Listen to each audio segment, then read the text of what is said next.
Is a DoorDash mass deactivation coming? And if it is, how can we avoid it? Welcome to More Driven. My name is Blake Moore, and that is actually exactly what we're going to be going over in this video. And so let's answer the first question. Should we actually be worried about being deactivated this year? And is a mass deactivation even coming? So should you be worried about being deactivated? I think yes. But do I think this is different than any other time previously? Well, probably not. I mean, DoorDash can and will and has deactivated people just on a whim. I mean, it's happened to me, and they don't even give you a clear reason why. And if you ask them why, they literally tell you they are not authorized to give you that information, which makes no sense. I've been told that they have proof of something, and then I ask, okay, well, can I know exactly what proof you have and what exactly I did? And they just say, we're not authorized to tell you, which probably means they're full of crap. I don't really know, but it's just weird how they can't tell you. And there has been times where I've woken up and I'm just all of a sudden deactivated. I was dashing the night before just fine, and then all of a sudden wake up, account deactivated, I get the notification. So yes, you should be worried about that. But I don't think right now you should be more worried about that than in times in the past. I think it's basically the same as it's ever been. And if you think about it, why would they deactivate a bunch of people all at once? I mean, they want as many dashers on the road as possible. So they're going to leave as many dashers activated as possible because they just want people delivering orders, especially no tip orders. But another reason that we maybe should be worried is that DoorDash does want less experienced drivers on the road. Now, I know that sounds crazy because as a company, wouldn't you want the most experienced people doing the job so that you can get the best customer ratings? But I don't think this is the way DoorDash thinks. I think they know that experienced dashers like myself, maybe like yourself watching, who have been at it for 3, 4, 5, 6 years now, they know the ins and outs, they know the tricks of the trade, and so it's harder for DoorDash to get them to do what DoorDash wants. So they might just say, okay, well, the most experienced dashers, let's just slowly deactivate them so then we can get new people coming in. They don't know, they're naive, they're going to take $5 orders for 10 miles. In my opinion, I feel like they want new dashers. They want constant turnover so that they can more easily sway the newer drivers to get them to do what DoorDash wants, which is accept every single order, never decline anything, and be completely naive to what DoorDash is really about and how much you actually get paid. And then lastly, I do think they are getting stricter on their deactivation policy. And what I mean by that is I've noticed that the drop-off times have gotten into a tighter window. It used to be you would pick up an order and it would tell you the drop-off time, or like the time you need to arrive at the restaurant would be like 20 minutes past the time that you received the order.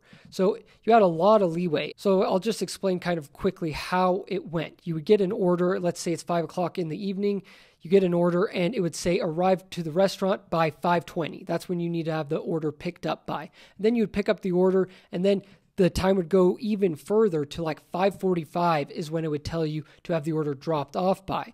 Now I've noticed those windows have really shrunk, and it's basically like you don't even have time to go to the bathroom sometimes because that's how tight of a window it is. So I do think they've really cracked down on that because of the earn by time glitch where people were just waiting and waiting at restaurants, just racking up the time they were there so that their base pay was way higher and just stuff like that. So they've really cracked down on that. So that's something you need to watch out for. And then also I have seen a lot of people commenting that if your completion rate drops below 85%, they can deactivate you. So at the end of the video, I'll be going over some reasons how you can avoid deactivation. But first, I wanted to get into the most common reasons for deactivation. The first one being customers lie.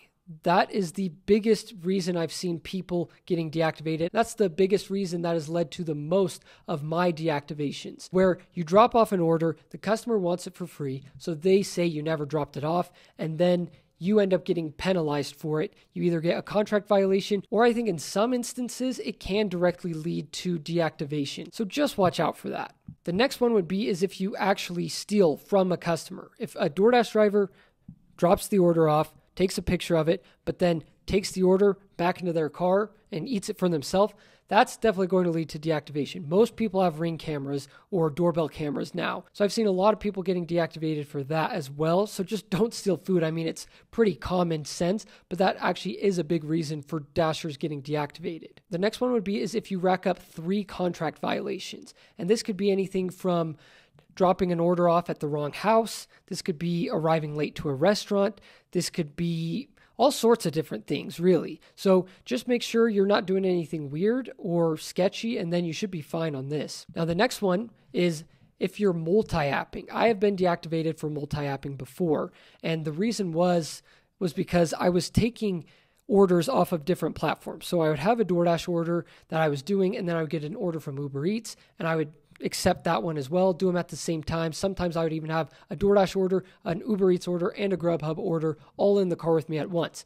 Now, this is not the smartest thing to do, and it definitely can lead to deactivation really quickly. Because if Doordash notices that you're not going on the pathway that they set for you to follow, then doing that too many times in a row or on too many orders, it definitely is a red flag in their system, and so you will probably get deactivated for it. And especially now with the tight window of time you have to actually pick up and drop off the order, it just makes it really hard. So just watch out for that if you're multi-apping. The next one would be an excessively late delivery. So if you're like 20 minutes past when they told you to have it dropped off by, I think that can lead to an immediate deactivation. And if it's not immediate, then I think if you do that 2 or 3 times within a 100 order span, that is deactivation. So just make sure you're dropping the order off on time. Pay attention to those times of drop off so you can just avoid this altogether. And then the last one, like I said, if your completion rate drops too low, you can immediately be deactivated. So some ways to avoid deactivation so you don't have to worry about it. The first one would be if you're multi-apping to just not take 2 orders off of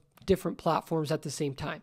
Now, I still do this a tiny bit, but I do it extremely smart, and I've been multi-apping for a long time now, so I know how to do it really well. I would highly suggest practicing a lot before you try it, but you have to make sure that either the orders are from the same restaurant and the drop-off location is very close. Either one of them is on the way and you're only adding like an additional minute, or they're actually like in the same neighborhood or something. Like, make sure you are really paying attention to the pickups and drop-offs of the order if you're going to risk it and take an order off of 2 platforms at once. But if you want to make sure you're not going to be deactivated, just don't take orders off of 2 different platforms at the same time. And when you're doing a Doordash order, just pause your Uber Eats, or if you're doing an Uber Eats order, just pause your Doordash. The next one would be to just communicate well with your customer. Make sure to just keep them updated, keep them happy. That way they're less likely to lie and say you stole food from them. And then number 3 would be to just be on time. Number 4, use a hot bag. That usually helps customers not lie as much as well. And then also don't unassign orders too often, because that's going to lower your completion rate. And then just a nice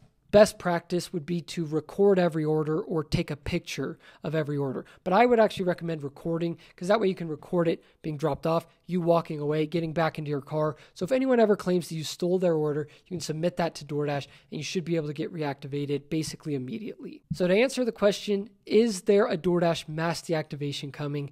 I don't think there is. I think maybe we will see a slight uptick in deactivations, but if you do the things I talked about in this video, you should be all good to go. You shouldn't just randomly get deactivated. It is more rare than I make it seem sometimes, and so I wouldn't worry about it. Anyways, there you guys have it. I hope you enjoyed this video. If you did, make sure you subscribe. I'm trying to give you guys as much value as I can every single day with these videos, so if you're enjoying them, like I said, subscribe. I got more videos coming every single day. Thank you so much for watching, and I'll see you in the next one.